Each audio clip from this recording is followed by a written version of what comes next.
Welcome back to WeakT Gaming. What's up, YouTube? Today's video is taken from our Torment Tides of Numenera live streams.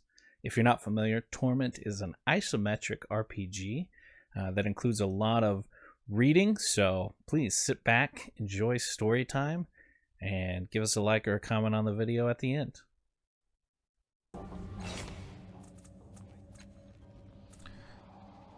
Question the cultist.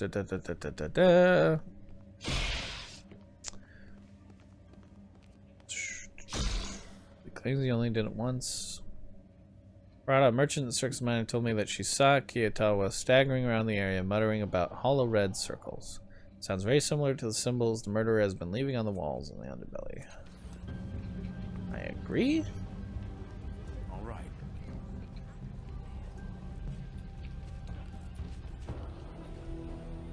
All right.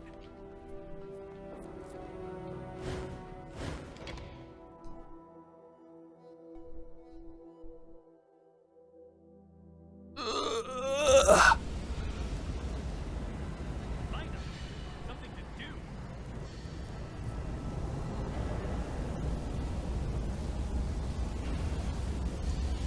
I'm ready. I'm always.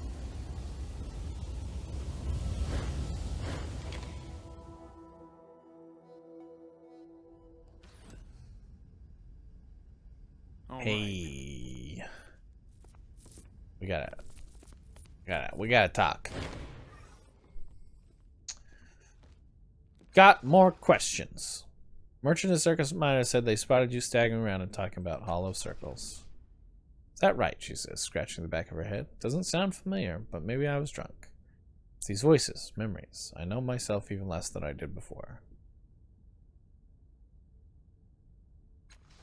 Sure.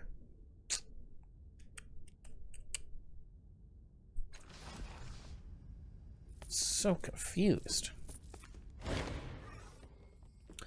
Welcome back. That's bad.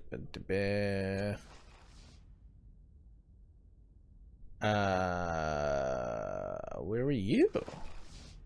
Ah, quite an amazing alibi. Is that how you say it? Alibi? Draws himself up, sets his jaw sternly, like a caricature of justice itself. I was with Folsom the entire night. I can tell you as much. May not have been entirely illegal what we did, but it wasn't murder. I'll remember that. Leans in close to whisper in your ear. I've promised Folsom I wouldn't tell anyone how he helps with things. I need to ask him if you want to know more. He winks and stands back. So as you can see, I'm beyond suspension. For one thing, the priest was already dead. Ah, boy. Ah, he says, looking uncomfortable. Good. Were this decades ago, I would handle the investigation myself, but I am perhaps a little past my prime. Drops his voice to a whisper. His breath is sour, and a wild light dances in the deep places of his eyes. Bring your suspicions to Folsom. He will take the correct actions. He always does. I don't even know, man. I don't know. Am I right? I'm ready.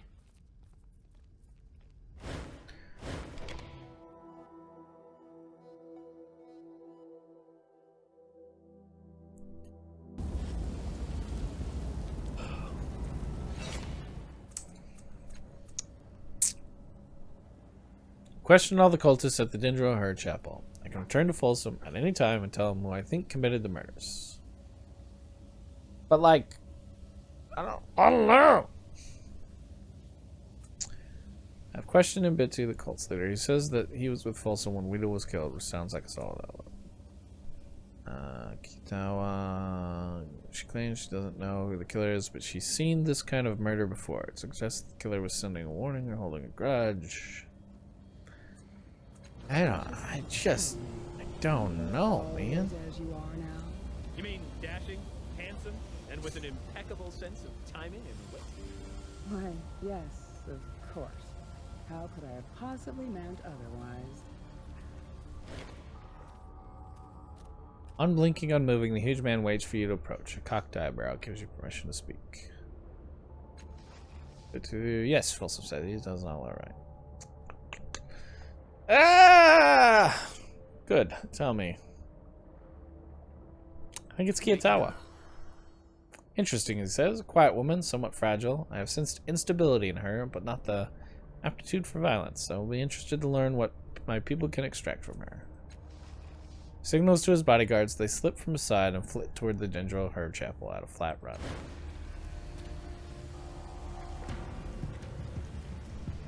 I don't want to be wrong. Sometime later, the bodyguards race back to Folsom's side. One of them whispers in his ear. Kiyotawa was already gone, he says. She must have suspected you were close to proving her guilt. At least she has fled, and I doubt she'll return. He growls deep in his throat. If you ever see her again, feel free to do the same thing to her that she did to my people. He gestures to one of his bodyguards, and she hastens forward with your reward. Folsom looks away. Farewell, godling. Why, of course. Thanks, my guy. Tiber, you okay, man? I am the very soul of action. Not a lot of just standing around, pal. Hey, shit.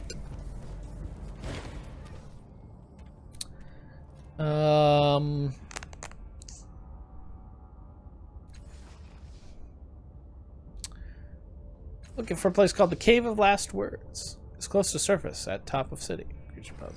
Took another human there once. Shiket, travel where egg friend want. We go. Thanks, Shiket.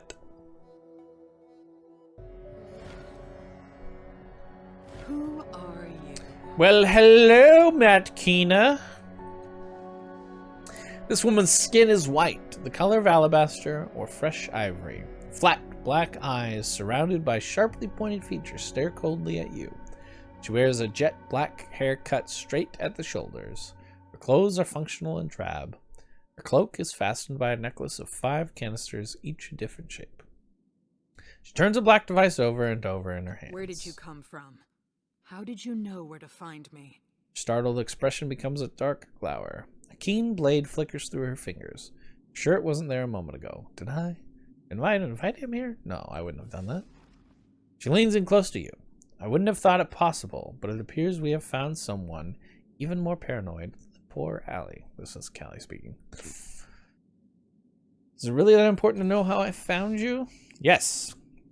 Because I need to know how to stop it from happening again. And if it means cutting some throats, it's no worse than I've done before. Like I'll do to... Wait.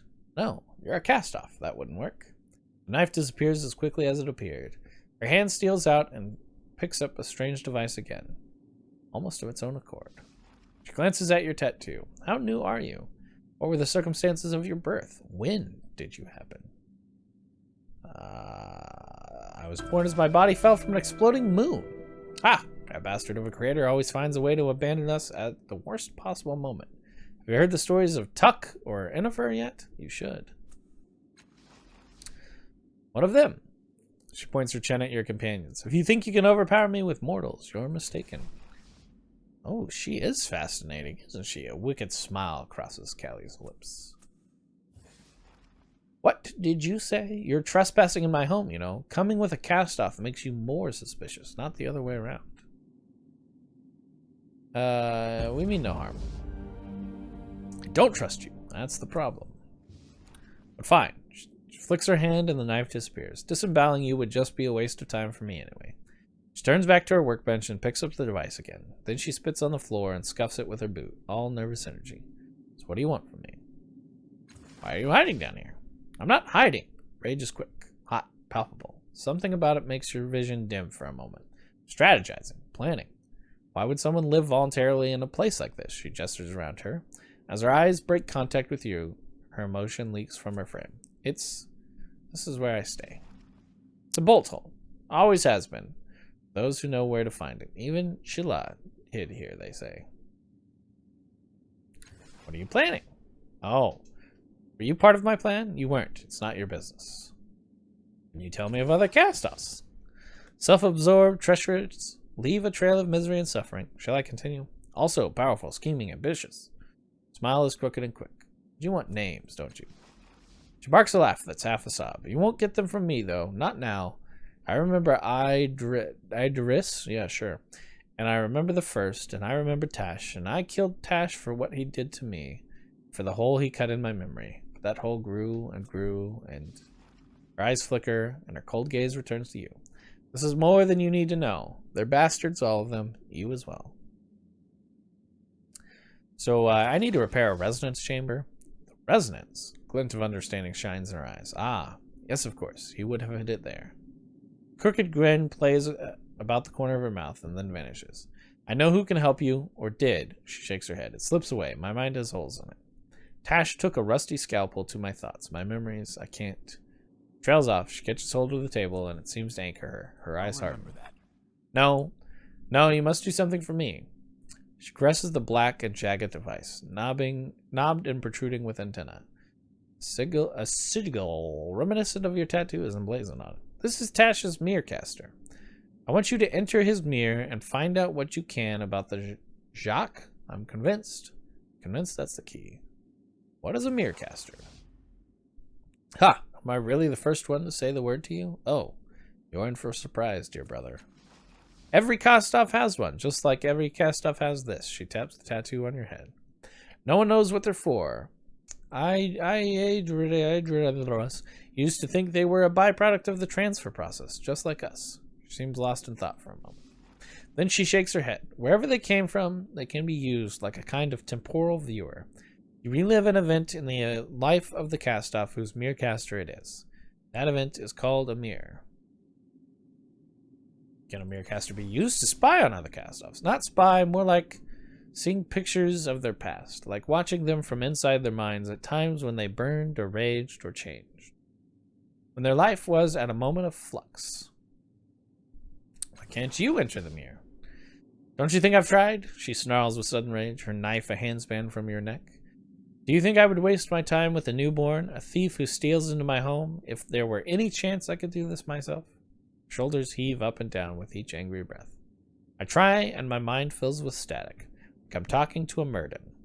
Only it slashes and stabs and burns me, and can't.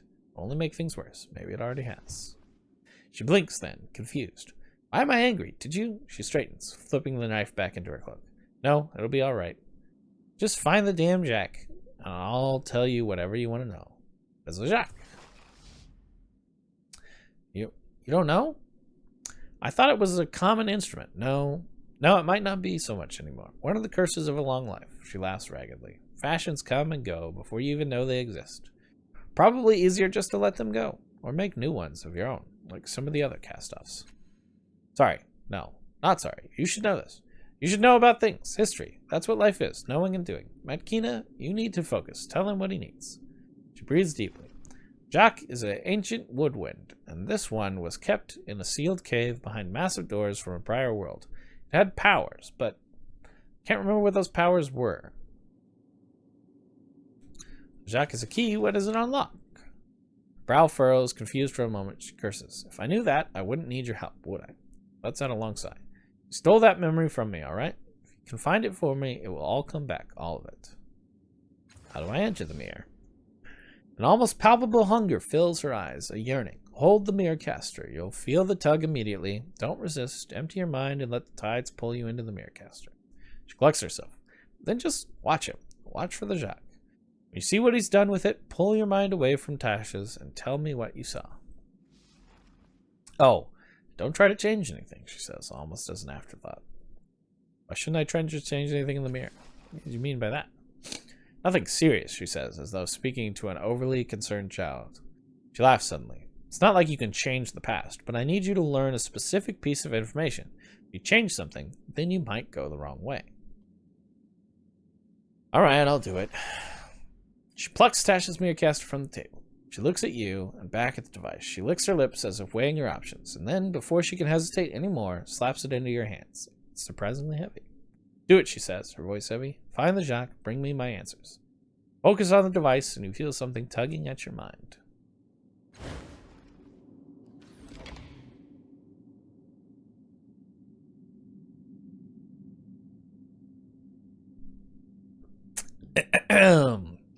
Everything is wrong.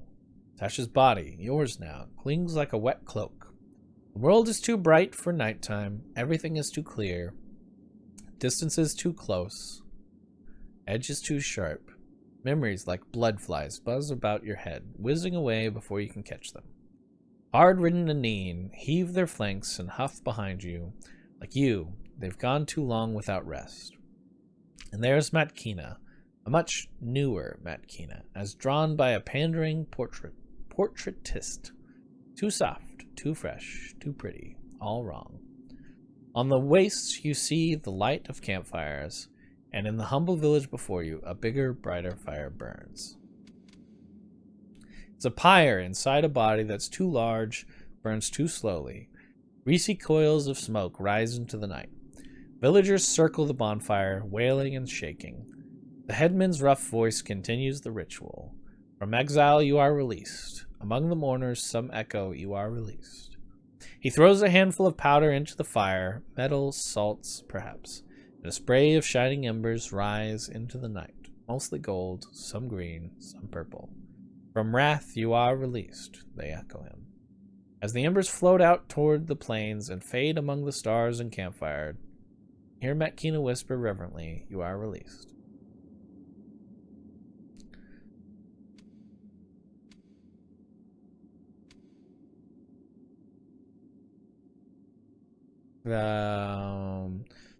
Stare at the distant campfires. Try to see what they are.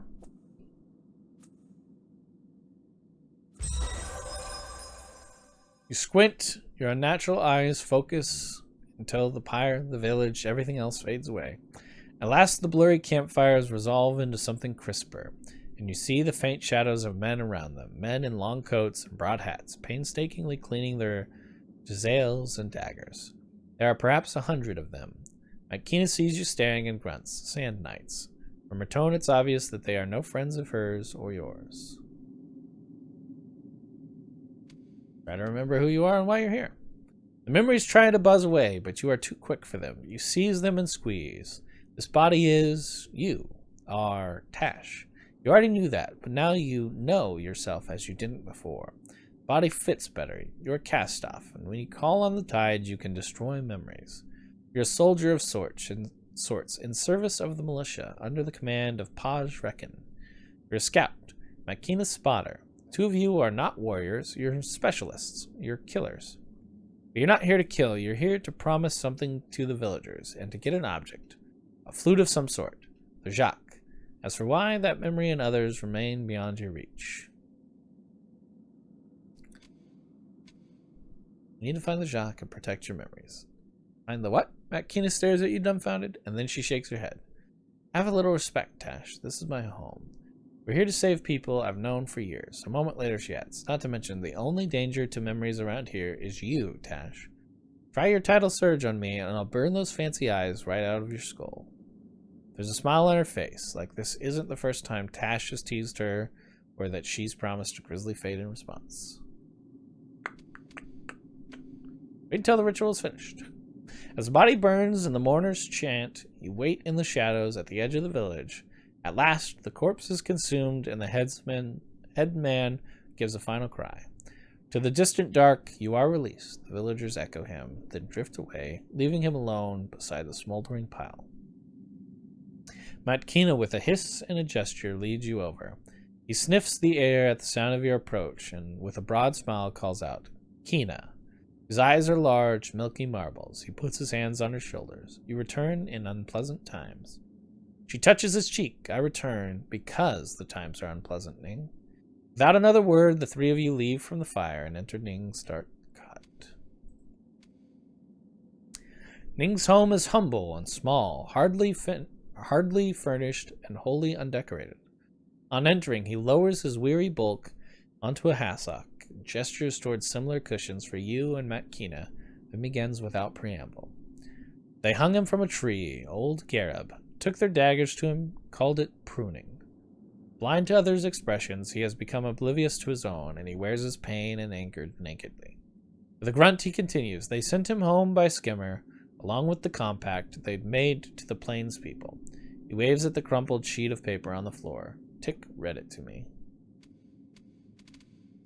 They've promised to put an end to our menace, Kina. He shakes his head. Why? We've always paid the blood price for whatever harm we've done. You know that. They know that. Yes, Matkina says softly. But the Sand Knights won't take shins. You know that.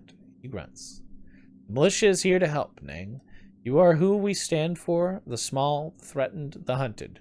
That's who we are too. She takes his hand. Come away. If you tell the knights you're going, they won't force a fight. They have bigger battles ahead of them, believe me. This is our place, Kina. Paj reckon will give you a home. Trust her. Nang is silent.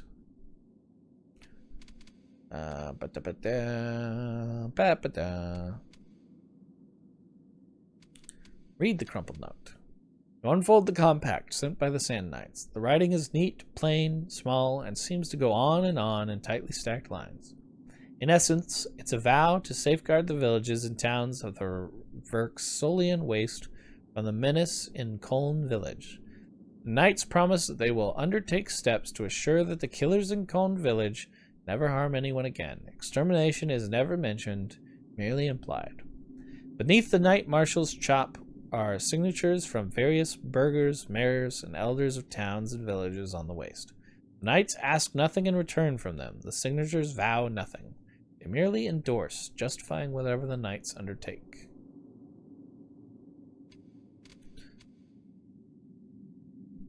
The world is full of places, yeah? He heaves a heavy sigh. Maybe that's true, stranger. This hill, this village, it's no more our home than anywhere else in this world. But he shakes his head. But we can't just go. Makina answers, her voice soft but insistent. Nang, I know this is your home. It was my home, too. But it's not safe here. Paj reckon has set aside land for all of you, deep inside our territory, where we can protect you. It's not so simple, he answers. Not so easy. Plains people cannot understand. Matkina hisses in frustration and gives you a look. It seems she is hoping you can move this stubborn old fool. What is it that we can't understand? For a long moment, Nang turns his blind gaze back and forth between you and Matkina. What it means to be a hill person, he says at last. What it's like to wrap yourself in chains every day, he sighs. But maybe I'm an old fool. You're not the Kina who left, and you, stranger, he trails off. You're soldiers. Maybe you've started to understand what it's like to hold yourself back. Makina's answer is sharp. Nang, all my life I've had to restrain myself. But not in the militia. It's freedom, Nang. The freedom of knowing that what you're doing is right, and so you don't need to hold back. The old man shrugs. Then I was right. You can't understand.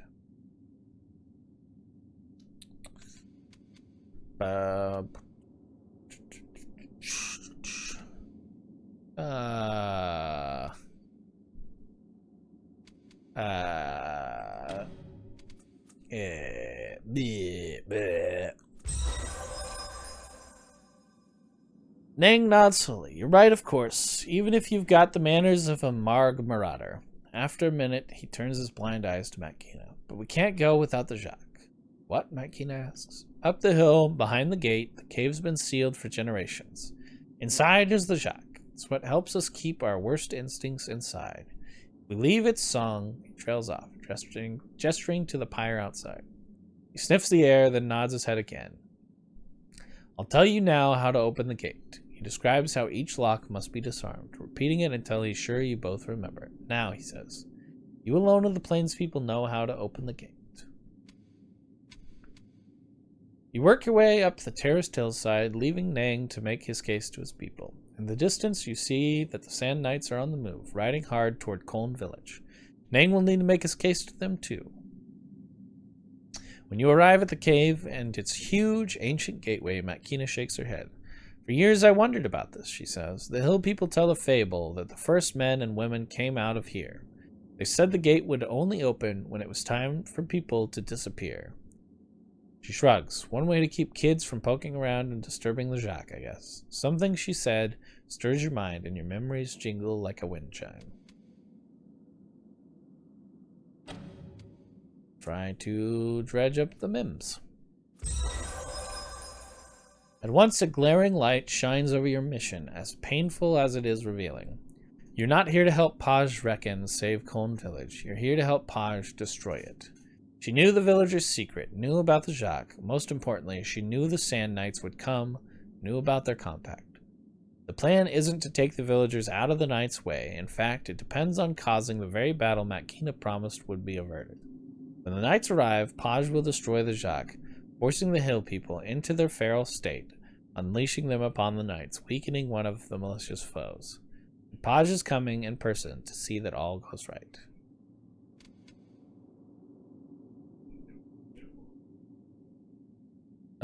What exactly are these hill people? My family. Makina sighs and taps her foot impatiently. Patient with herself, it seems, as she soon rushes forward. An Aeon priest named them Teratomorphs, but they don't use that name or any other. They've lived here on this hill for ages. They protect any plains people who sought shelter in Colne Village. She swallows, closes her eyes, makes a decision.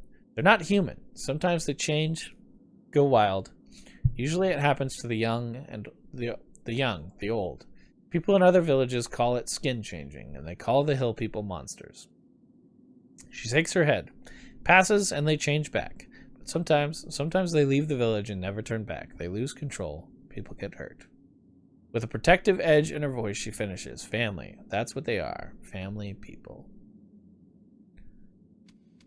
Open the gate. Minding the sequence shared by Nang, you disarm the ancient locks that have long kept the cavern sealed.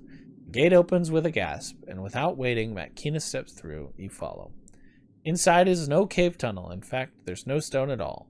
Rather, it is a smooth hallway made of greenish phosphorescent ceramic. Under its glow, you and Makina take on the look of the unburied dead. There seem to be no side passages, no chambers, merely a single path that curls ever inward, like you are in the shell of some great nautilus. From time to time, the walls are adorned with lifeless ciphers, arcane charts, even scorch marks, as if from a struggle. They tell no tale for you to hear. At last you reach the tunnel's end, and there on a pedestal before you is what must be the Jacques, a kind of reed flute that plays an endless, formless song, at once almost too faint to hear and too haunting to bear. Whether the music is caused by the breeze blowing through the tunnel or by the Jacques itself, it is impossible to determine.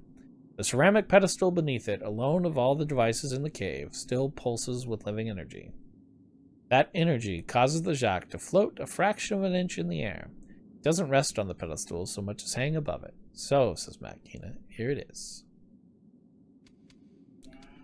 What do you think this place is? Makina shrugs. Could be anything. You're the one who always says a person will go crazy trying to understand the world. But from the way she holds a little breath in as she ends the sentence, it's clear that she can't stop there. Crazy or not, she wants a meaning to it. I think the hill people must have come from here, she says, or maybe come through here. Shrugs again. But we're not here to find answers. We're here to get that. She points to the Jacques. Examine the Jacques and its pedestal. Well, the Jacques in the wistful wind-blown notes is what you came for. It is the pedestal that draws your attention first. Hidden within, some secret mechanism holds the Jacques aloft, untouched and motionless. Lore mystical. As for the Jacques, you get the sense that there is more than the music to mere wind over pipes. There's more to the music than mere wind over pipes. Not just tones beyond your hearing range, but that perhaps forces beyond sound itself, a deeper harmony that resonates in more than the tiny bones of the inner ear.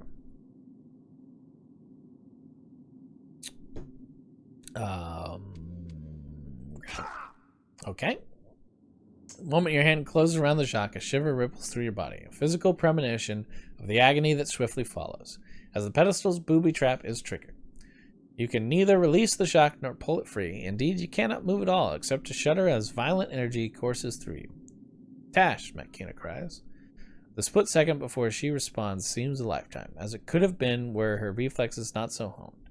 She slams herself into you, breaking the circuit even as the current passes into her. The two of you lie trembling and smoking on the ceramic floor. Makina rises first, pulls you to her feet, and takes the Jacques. Let's go, she grunts. They're waiting for you at the gate. A woman you immediately know to be Paj Reckon and her bodyguard, a half-dozen tattooed cast-offs with drab armor, mismatched weapons, and the languid readiness of predators. Past them, in the village below, you see the Sand Knights have arrived and are meeting with Nang and the villagers. Without warning, one of the bodyguards lowers his weapon at Makina and fires. She's already moving and takes a glancing blow. The knife is in her hand as another enclave aims a new device. Before Makina can fling her blade, she's frozen, trapped in shimmering energy. Paj herself aims a tiny cipher at the Jacques. The others watch, paying you little mind.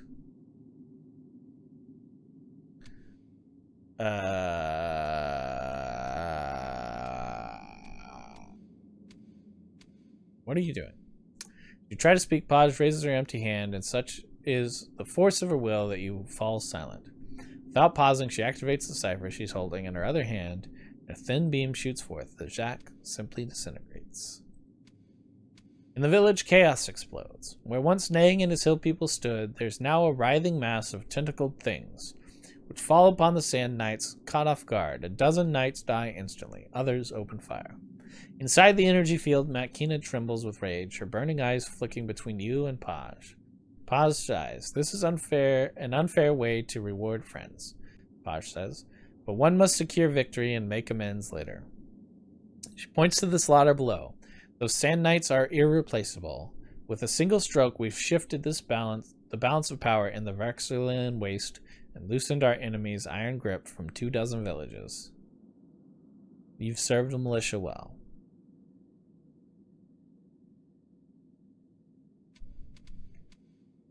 Let Matkina go. Of course, Paj answers, as we planned, but first wipe her mind. Then we release her, and we see whether she finds her way home to us, where she belongs. That should be within your power, within Tash's power anyway. When the tides surge through him, he can destroy memories, the same way you use the tides to escape the sorrow in your mind. But for all you've become accustomed to wearing his body, you feel no special attunement to the tides, no sense of power over others' memories, in fact. Within this mirror, you hardly feel the tides at all.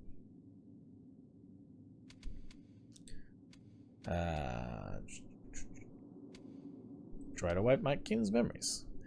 You have no idea how to wield the tides as Tash would. It's not a power that resides in his body, which you've stolen, but in his essence, which you've shunted aside. You can only try to achieve the same result by guesswork. Focus your mind and gaze upon Matkina, willing a way to wipe her memories clean. Matkina meets your stare, and her eyes have a clarity and half-vacancy that you've seen, that Tasha's seen, before she kills. She's past anger now and come to cold revenge. But whatever wishes lie behind your gazes, nothing happens. Oops. You cannot cause a tidal surge through the Mirrorcaster. You cannot wipe her memories. Paj looks at you impatiently. This is not the time for dallying or playing games, Tash. You need to leave before the Sand Knights finish with the villagers and turn their guns on us. I'll do it. Success. Though you're not entirely sure how Tash has wielded the tides in the past, any bluff will need Matkina's help to work. You approach her and stand so that your faces would almost touch, but for the energy field. Between you close your eyes and contort your face with unexerted effort. Whether your pantomime is convincing or Paj simply cannot contemplate such a bold ruse, it seems your trick is working. Whether she reads your lips or intuits your intent, Matkina does her part. First she goes rigid and her face becomes a rictus of agony, and then she slumps, as if drugged against the energy field. It bulges slightly to hold her upright. Good, says Paj. Leave her. We'll see if our lost Tremulin returns to the flock. She turns to the battle in the village below. Neither side has the upper hand, and between the monstrous hill people and the cornered knights, no quarter is given, and no effort is made to avoid collateral damage. It is carnage, no more, no less. It's time to go home, Paj says. The airship awaits. She leads her bodyguards away, plainly expecting you to follow. Follow Paj onto the airship. Stand with Paj at the prow of her airship, looking down at the convulsing village. The Sand Knights, 30 or so still standing, finally have the upper hand. They move in a defensive square, hurling burning brands into any buildings still standing and unleashing a fusillade on whatever emerges. Only a few of the monstrous hill people still live, skulking in the smoke among the rubble. You can see them from your vantage. Perhaps they'll kill more Sand Knights before the battle's done. But whatever the final tally, it's clear that Colne Village is gone. On the hill, trapped for now in the energy field, is Matkina, her mind and life saved, her will for revenge unabated.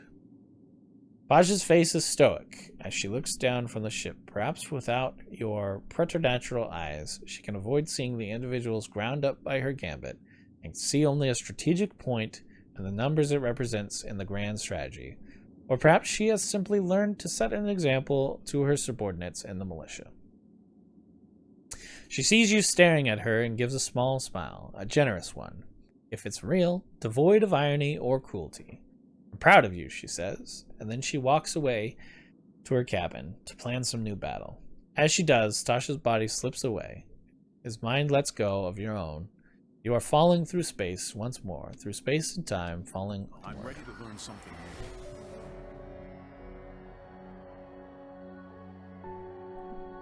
As your consciousness rises from the shadows of the mirror, something clicks in your mind. Something has changed deep inside you. But what?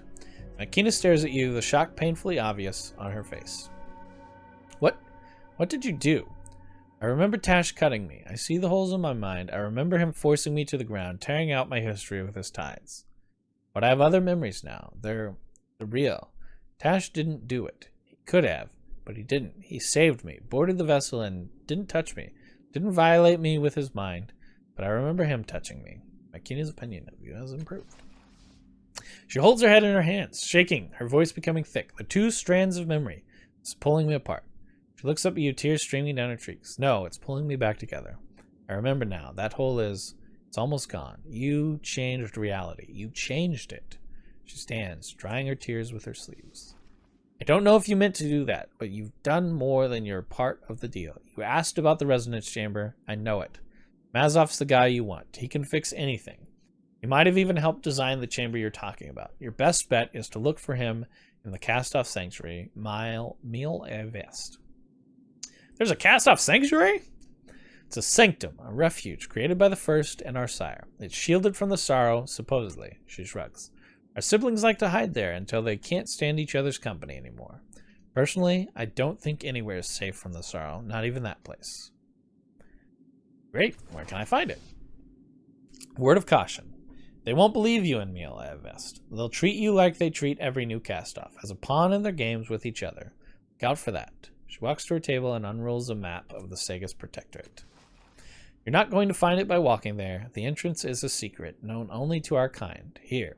She points to a spot on the map, many kilometers to the northeast of Sagas.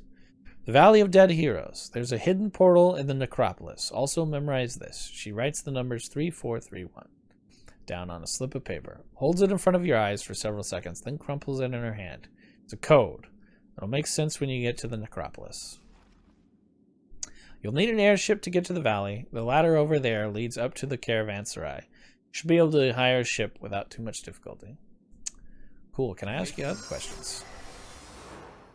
Fine. What do you want?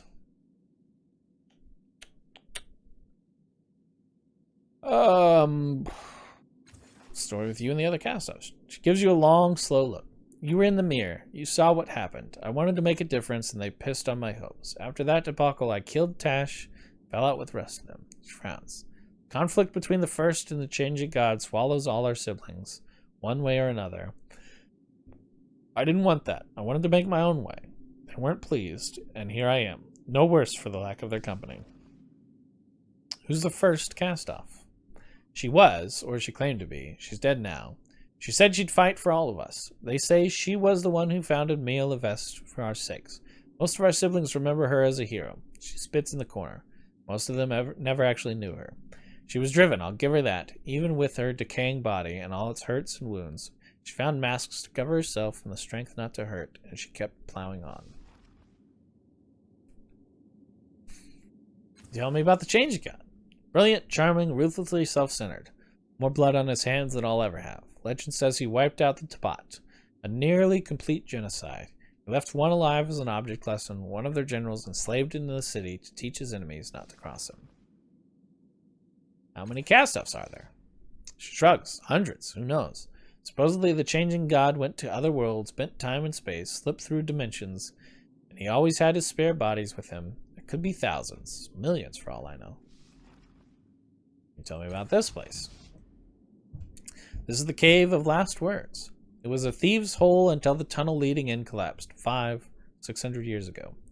It was where the scum of the city would slip away from the city guard. Before there were levies, before the slave families, the truly desperate lawbreakers fled here when they had no other options.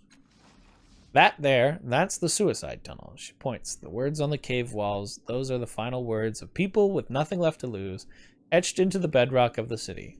It burned in and burned out by the hopeless. A fitting metaphor. She looks at you appraisingly. If you question the worth of your life, these terminal thoughts are instructive. For a long time, they helped me hang on. I almost wrote my own words there many times. Not that diving off a cliff would have ended me. And then there's a ledge at the end of the tunnel, just in case those words are inspirational. Crooked grin resurfaces. The view is also quite nice. Oh, how did you find this place? I listened to the stories of old thieves. I went to the Bloom and listened to the stories of Shilia. I made friends with the Stika. I asked them if they knew about a place like this. Turns out they did. Alright. Catch you later, Matt Keena. Oh, loot. Ready.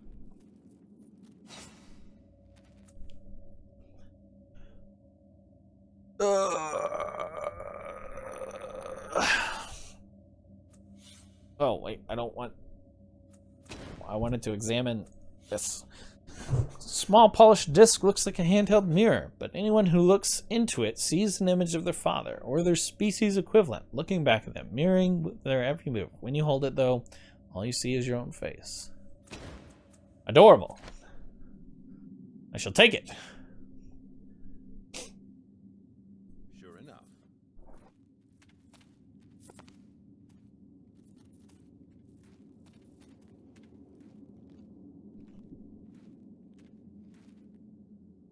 All right.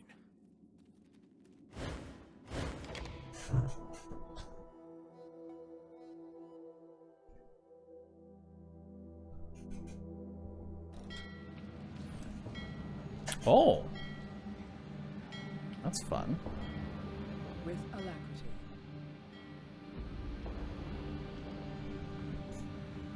Alright. This is a good spot. We accomplished some things. We met some people. We did some things. We moved the story forward. So we're going to pause here. This has been a WeakT Gaming video. Make sure you subscribe to the YouTube channel, punch the little notification bell, maybe give us a like or a comment, and you know what? You have a nice day.